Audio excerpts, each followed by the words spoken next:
Although it wasn't the only big-screen smartphone released in 2016, the Galaxy Note 7 will be the device everyone remembers, and not for the right reasons. Samsung's next big thing turned out to be a big disaster, and what was almost the Android phone everyone could hardly recommend, became the Android phone we told people to run screaming from.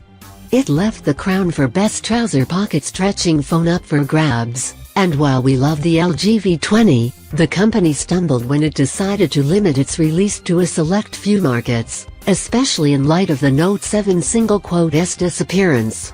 What phone should people who find a 5.5-inch display just too restrictive buy? Huawei swooped in to save the day with the Mate 9, the follow-up to last year's well-received Mate 8. It has a massive 5.9-inch screen, a strong processor, and a new version of the superb Leica camera we adored on the Huawei P9. Samsung's misfortune may turn out to be Huawei's opportunity to wow smartphone fans in the US. A giant screen in a modest package here's a surprise: the Mate 9 isn't a big smartphone. The screen may be massive, but Huawei has clearly used some form of magic to squeeze it into a small body. Is the Mate 9 related to Doctor Who's TARDIS? Very possibly. It's shorter and the same width as the LG V20, which has a 5.7-inch screen, and just 2 mm longer and 3 mm wider than the 5.5-inch Pixel XL. Probably not coincidentally, it has a nearly identical footprint to the Apple iPhone 7 Plus.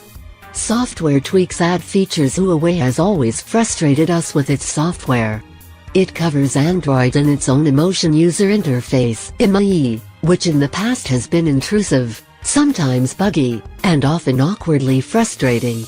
No more so than many other third-party user interfaces, but it usually let the overall phone experience down in a way that seemed unnecessary. Lightning-fast performance. Huawei doesn't use the Qualcomm Snapdragon 821, or any Qualcomm chip, in its flagship phones. The Mate 9 introduces the Kirin 960 octa-core processor, which is the first to use ARM's new A73 design, bringing it right up to date. It's a monster. Regardless of the task, game, or app, the Mate 9 sprinted along, never showing any signs of fatigue. Stunning dual cameras by Leica. The Huawei P9 was the first to feature a Leica co-developed dual-lens camera, and it remains an amazing camera phone. The Mate 9 brings the second-generation sensor with it, along with a lot of expectation. Early builds of the software didn't bring out the camera's best, and we held off reviewing the device before the final version that will be installed on the phone you buy was released.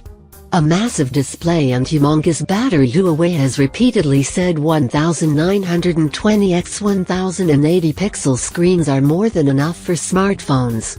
Except when it's making phones with other companies. The special edition Porsche design Mate 9 has a 2560 x 1440 pixel resolution, as does the Huawei Mate Nexus 6P, for example. Does that put the Mate 9 at a disadvantage? No, not really, unless you start closely examining pixel density, a rather lowly 373 pixels per inch here, when phones such as the Galaxy S7 Edge have 534p. Price, availability, and warranty. The Mate 9 fixes Huawei's software problems, but what about its availability problems? Huawei has always had trouble reaching the US, despite considerable success in China, Europe, and increasingly, the UK as well.